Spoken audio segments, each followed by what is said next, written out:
오늘도 우리와 함께 하신 주님을 찬양합니다. 쉐인 코넬리우스라는 예방의학자가 있습니다. 이 예방의학자에 의하면 암의 발생의 원인이 여러 가지이지만 그 중에서 음식이나 또는 유전적 체질 그리고 정신적인 쇼크가 암의 가장 큰 원인이 된다라고 말을 합니다. 그래서 이 세 가지의 요인 중에 유전적인 체질은 타고나는 것이기 때문에 어쩔 수 없는 것이라 해도 음식이나 이 정신적인 쇼크는 예방할 수가 있다라는 것입니다. 꼭 암이 아니라 할지라도 일상적인 건강을 위해서는 음식을 잘 가려 먹는 것도 대단히 중요하다라고 강조를 합니다. 이렇게 우리는 음식에 대해서 어느 정도 알고 또 주의하지만 정신적인 충격에 대해서는 예방도 치료도 잘 알지 못하고 있는 것입니다. 사람이 정신적인 쇼크를 받게 되면 마음에 응어리를 지게 됩니다. 그렇지, 마음에 분한 마음, 두려움 마음, 시기, 미움 같은 것들이 있으면 마음에 응어리가 지고 마음에 상처가 나고 아프게 되는 것입니다. 이렇게 마음이 아프면 머지않아 몸도 이상하게 됩니다. 그러니까 밥맛이 없어지고 잠도 잘 오지 않고 근육이 경직되고 머리가 쑤시는 것입니다. 이런 현상이 계속되면 암과 같은 무서운 병도 우리에게 찾아온다라는 것입니다. 그러므로 우리의 마음의 응어리를 잘 풀어야 하는 것입니다. 분한 마음, 두려움, 미움, 원한, 시기, 소위 마음의 한을 풀어내지 않으면 그것들이 내 몸을 고장내고 생활과 인생도 고장을 내며 실패의 삶을 살게 되기 때문에 잘 마음을 응어리들을 풀어버려야 한다라고 합니다. 오늘 우리는 신앙으로 원수를 용서한 요셉의 모습을 보게 됩니다. 오늘 본문에 나오는 요셉과 그 형제들을 보십시오. 부친 야곱이 죽은 후에 형들이 와서 아버지의 유언입니다 라고 말합니다. 아버지가 살아 계셨을 때는 방파벽이 되었지만 아버지가 세상을 떠니 이제 요셉이 우리에게 복수할 것이다. 이제 마음에 덜컥 겁이 나서 두려운 마음에 아버지의 유언이다라고 말을 합니다. 그런데 제가 볼 때는 이 아버지의 유언이다라고 가져온 것은 아마 조작되었을 것이다 라고 생각이 됩니다. 오늘 보면 15절에서 18절 말씀입니다.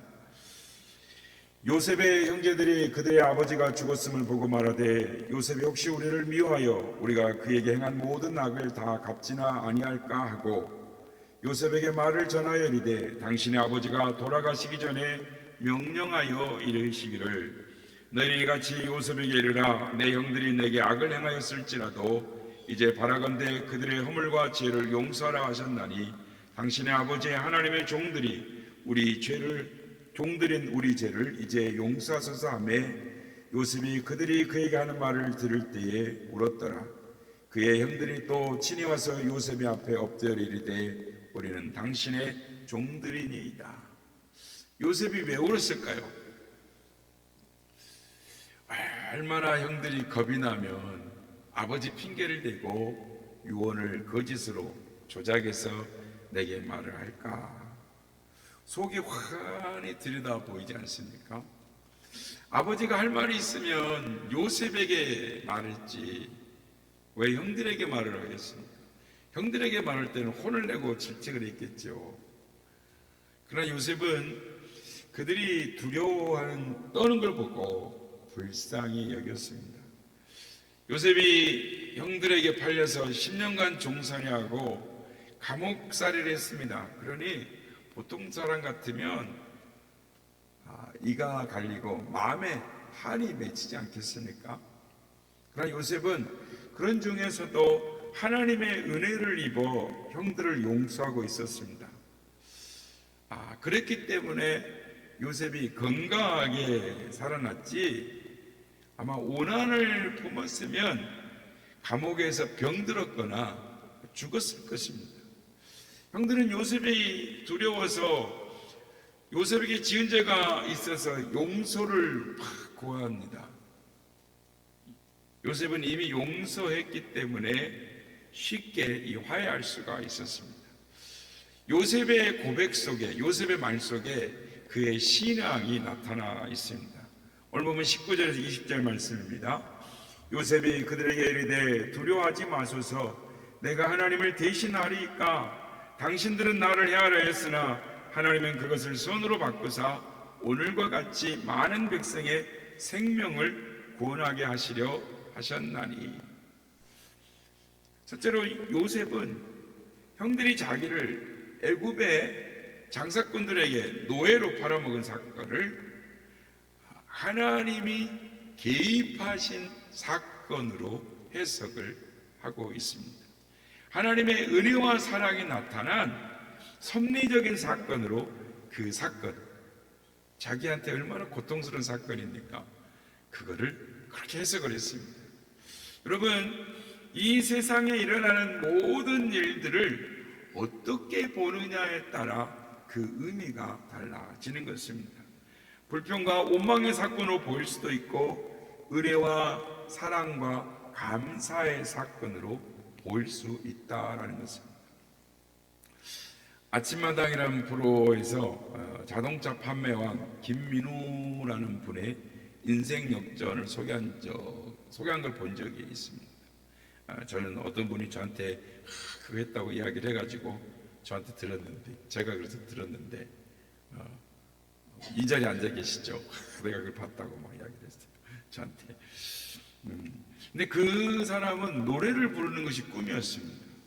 워낙 집이 가난해서 노래 부르는 것이 쉽지 않았습니다. 새빵살이를 하면서도 가수가 되겠다는 꿈을 버리지 않았습니다.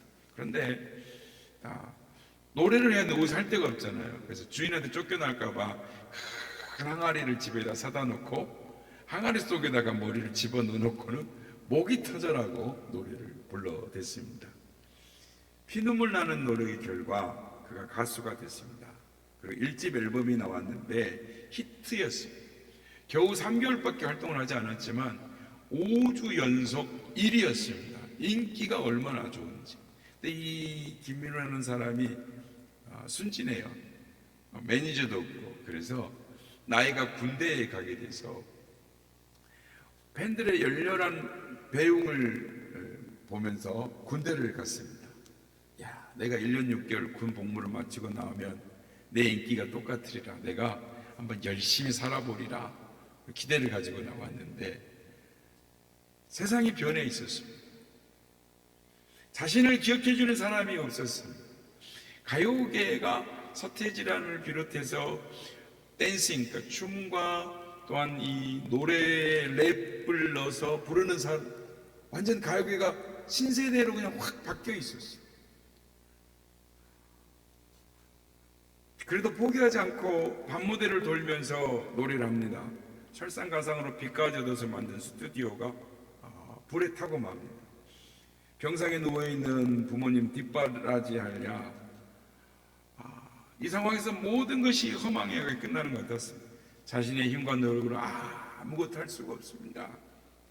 그래도 이 김민우라는 청년이 그 고통의 터널을 지나올 수 있었던 것은 그 힘은 바로 새벽 기도에 있었습니다.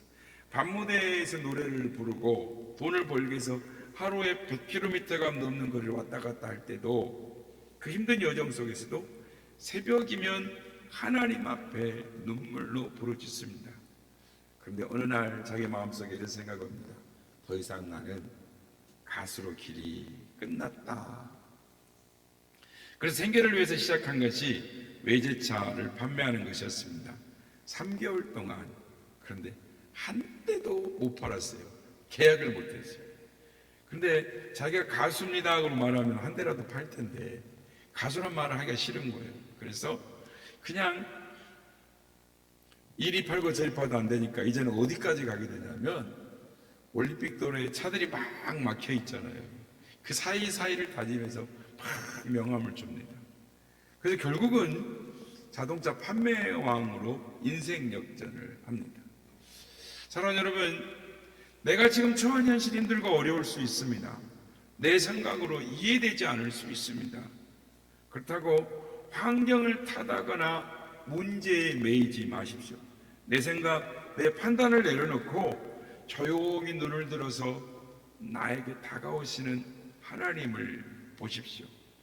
그 역경을 통해서 하나님이 내게 기대하시는 것이 무엇인지를 그 하나님의 섭리를 주목해 보십시오.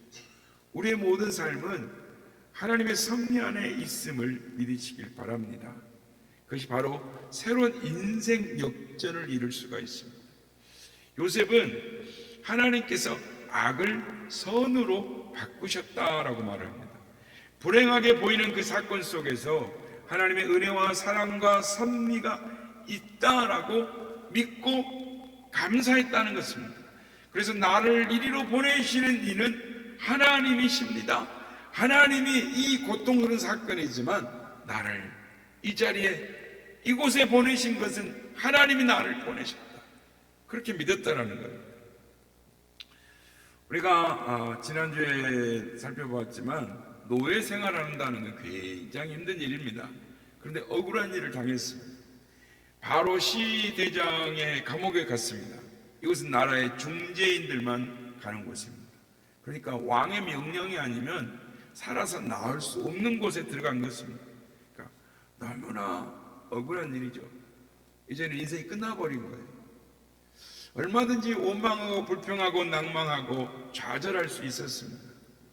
여러분, 만약에 요셉이 감옥에 들어갔을 때 그 사건을 하나님이 함께 하시는 사건, 하나님이 간섭하시는 사건으로 받아들이지 않았다면 어떻겠을까요?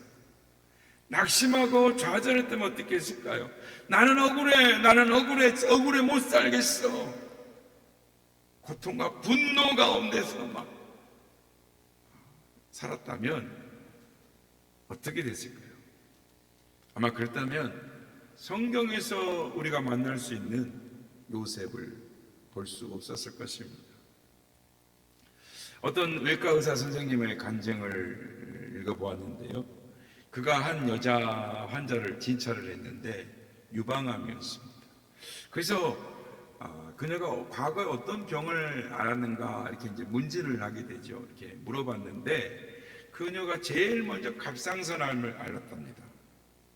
그러고 나서 그 수술을 해놨더니 그 다음엔 간암이 또 나왔답니다. 그래서 간암 수술하고 나니까 이제는 자궁암이 생겨가지고 또 자궁암 수술을 했답니다. 근데 이제는 유방암에 걸린 것입니다. 암 백화점인 것입니다. 그래서 의사 선생이 당신은 지금 유방암 수술을 해도 소용이 없습니다. 또다시 다른 암에 걸릴 겁니다. 이 암은 몸이 나빠서 생기는 것이 아니라 마음에 병이 들어서 그런 것입니다. 무슨 마음에 병이 들었습니까? 뭐가 그 마음에 병이 아픈 사연이 뭡니까? 하고 물었더니 그 여자 환자가 눈물을 흘리면서 자기 사연을 이야기합니다. 우리 남편은 북한에서 내려온 사람인데 내가 그와 결혼해서 잘 살아보기 위해서 우리 남편은 공사판에 건축 노가다판에 나는 온갖 시장이라는 거 장사는 다 있는데 그래서 집 한 채 조그마한 거 하나 마련하고 남은 돈을 중견 건축회사에 투자를 했는데 그만 부도가 나서 사장이 달아나 버렸다는 거예요. 그래서 돈을 다 날리고 있는 집도 빼앗기고 단칸방에 월세에 들어가서 나와 남편과 아이 둘이 사는데 너무나 억울하고 분해서 잠이 오질 않더라는 거예요.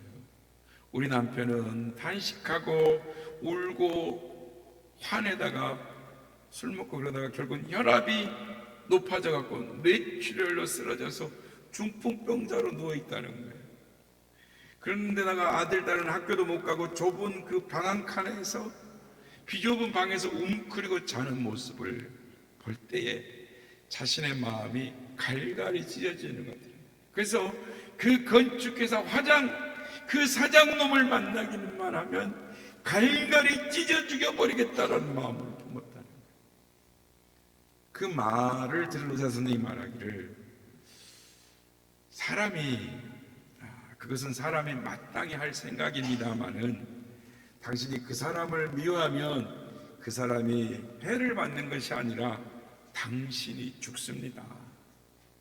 당신이 지금까지 갑상선암, 간암, 자궁암, 그리고 유방암까지 걸린 것은 마음이 골마서 터져서 나온 것입니다. 그러니 먼저 용서해 주시고 용서한 다음에 수술을 받아야 소용이 있습니다. 그리고 병원에 입원을 시켜놓고 돈이 없는 사람이니까 복음을 전하고 회개를 시켜 원수를 사랑하도록 기도하게 했답니다.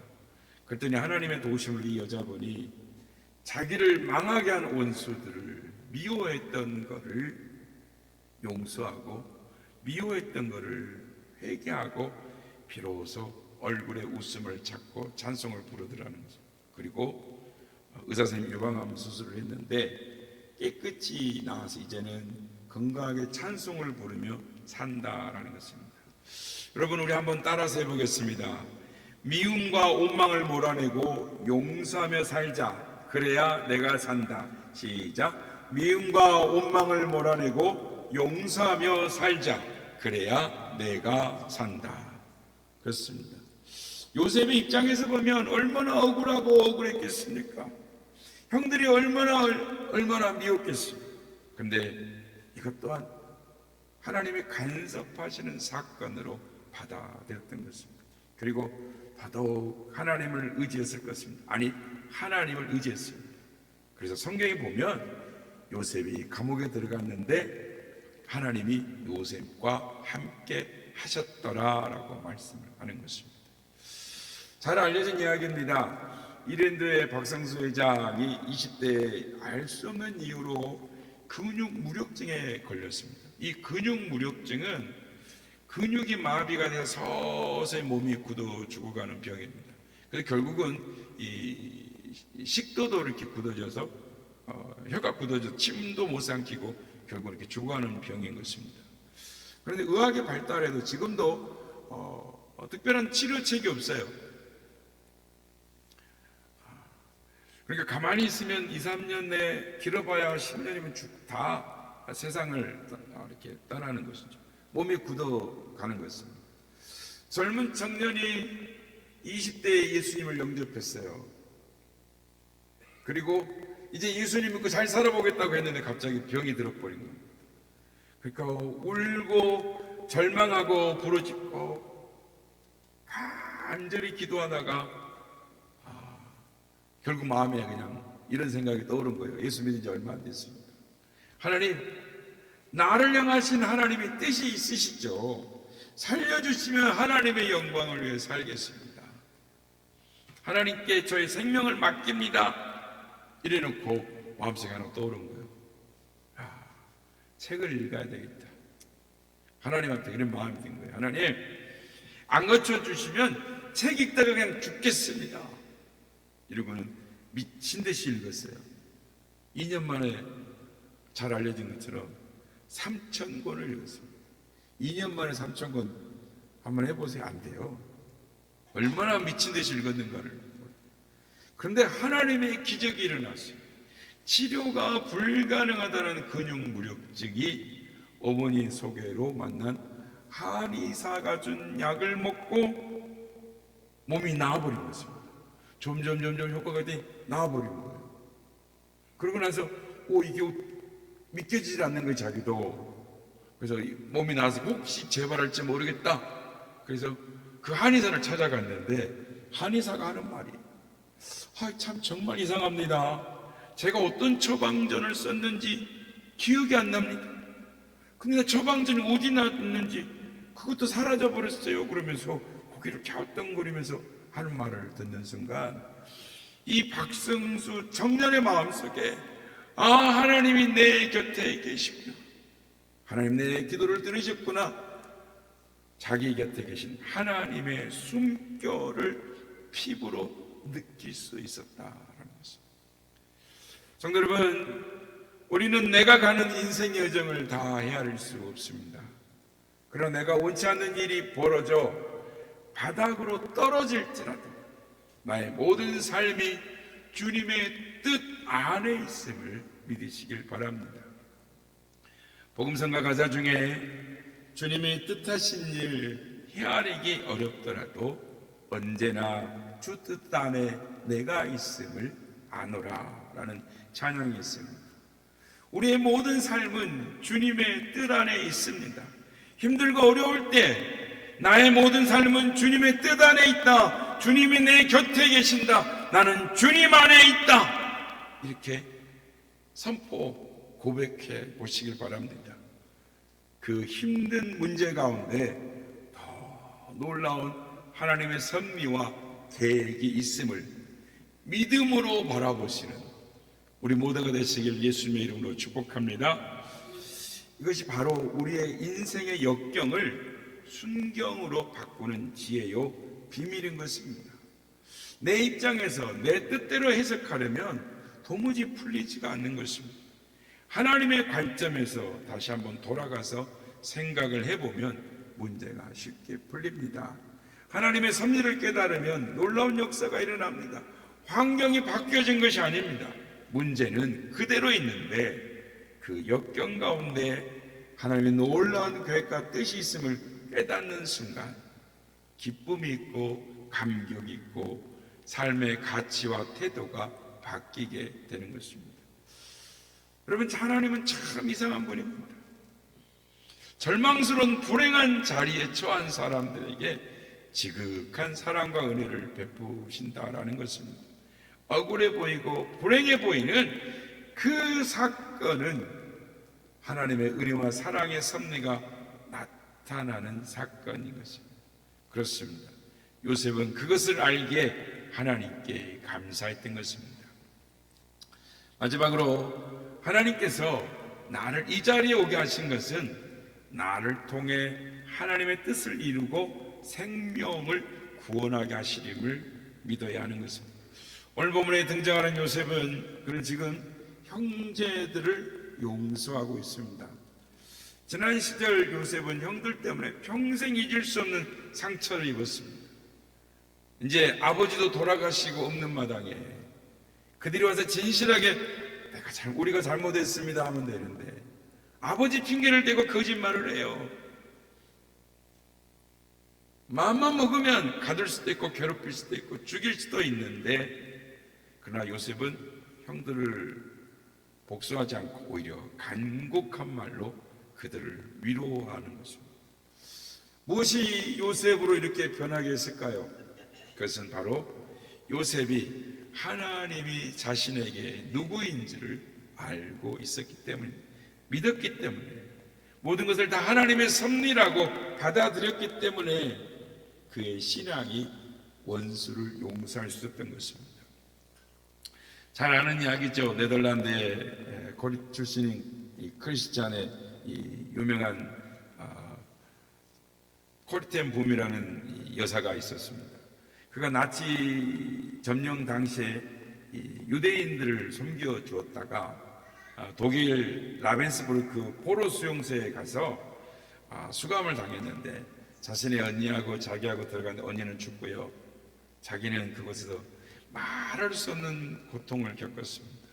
그리고 죽지 않고 살아남았는데, 근데 이 콜텐붐 여사가 그 지독한 독일 포로 수용소에 살아남고 이후에 자기를 괴롭힌 독일 사람들을 오히려 용서하면서 살아야 된다.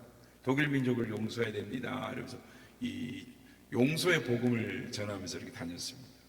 그런데 어느 날 뮤니라는 지역에 가서 원수를 사랑하라라는 제목으로 간증 설교를 하는데, 코리템이 설교를 마치고 강단을 내려왔는데 어딘가 본 적이 있는 것 같은 익숙한 사람이 딱 왔는데 기억을 더듬어 보는 순간 얼굴이 굳어버렸어요.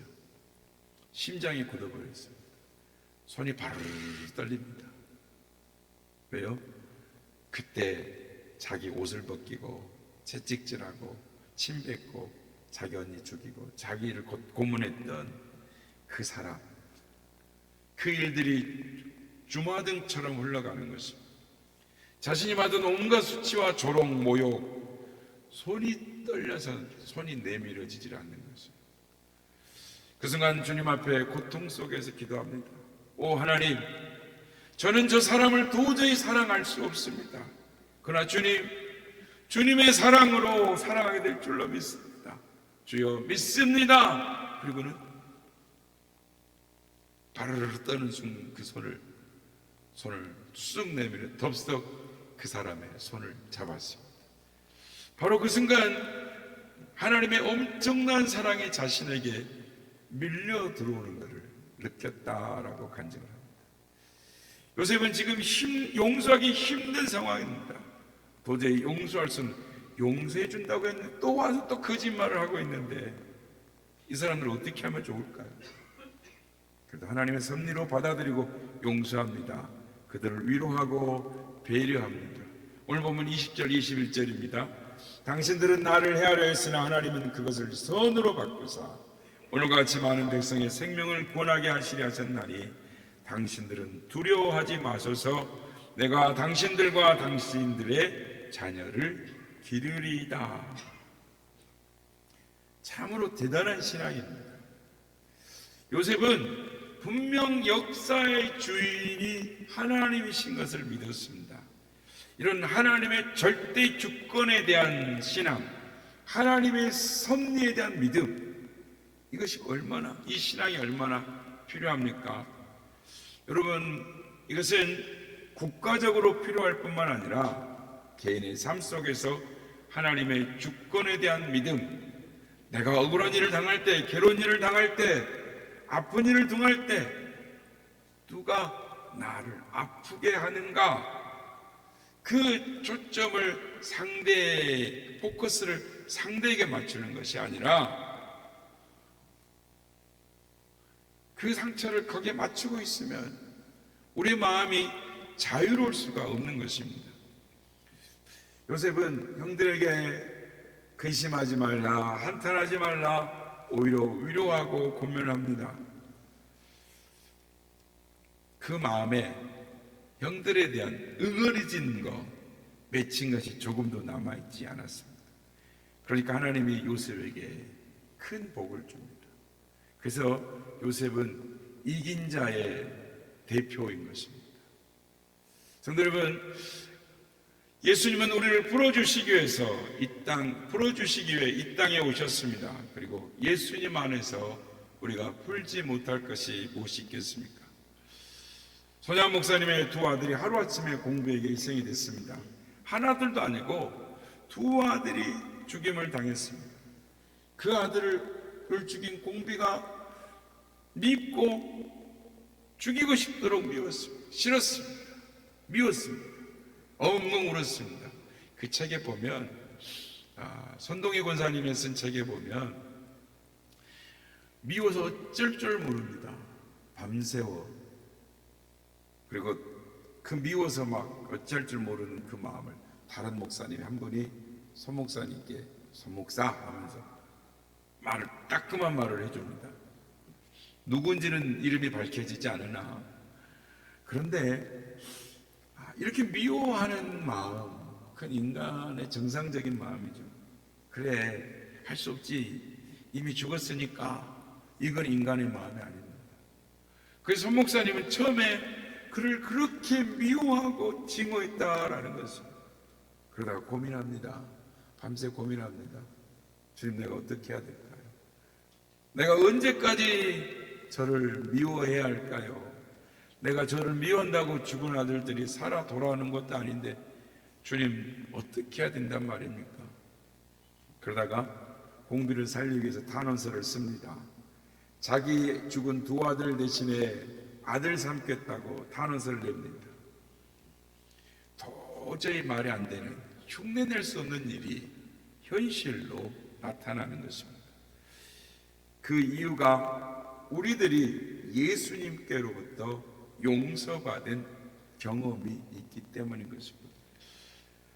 여러분, 가정에서, 직장에서, 교회에서, 친구 관계 속에서 마음속에 남은 것, 응어리진 것, 속상한 것 남김없이 다 풀어야 합니다. 그래야 나도 살고 남도 사는 것입니다. 풀지 않으면 남의 속에는 못이 되고 내 속에는 한이 되고 독이 되는 것입니다. 우리 다시 한번 따라해 보겠습니다. 하나님, 다 풀겠습니다. 저희도 풀어주옵소서. 한 번 더 하겠습니다. 하나님, 다 풀겠습니다. 저희도 풀어주옵소서. 풀겠습니다. 저희도 풀어주옵소서. 복수는 언제나 또 다른 복수를 낳습니다. 그러기에 복수는 결코 문제 해결책이 되지 못하는 것입니다. 용서하십시오. 다 풀어버리십시오. 그러면 문제는 절로 해결되는 것입니다. 그리고 그 다음에 참된 평안이 따라오는 것입니다. 아울러서 하나님의 축복이 오는 것입니다. 성도 여러분, 하나님은 때때로 우리가 원치 않은 아픔과 고통을 허락하십니다. 그 모든 걸 통해서 하나님의 선을 이루시는 것입니다. 아직 내 안에 아픔이 있고 고통이 있다라는 것은 하나님의 사랑이 내 안에 머물고 있는 증거라는 것을 믿으시길 바랍니다. Why me? 왜 접니까? 라고 원망하지 마시고 겸손히 하나님을 바라보십시오. 그리고 과거의 아픈 상처에 기억에 매여 있지 마시고 십자가의 사랑으로 용서를 선포하십시오. 내게 주신 하나님의 사명을 붙잡으십시오. 그러기는 이 요셉과 같은 신앙으로 용서하고 사랑하고 이긴 자로서 하나님의 사명을 감당하는 우리 모두가 다 되시기를 예수님의 이름으로 축복합니다.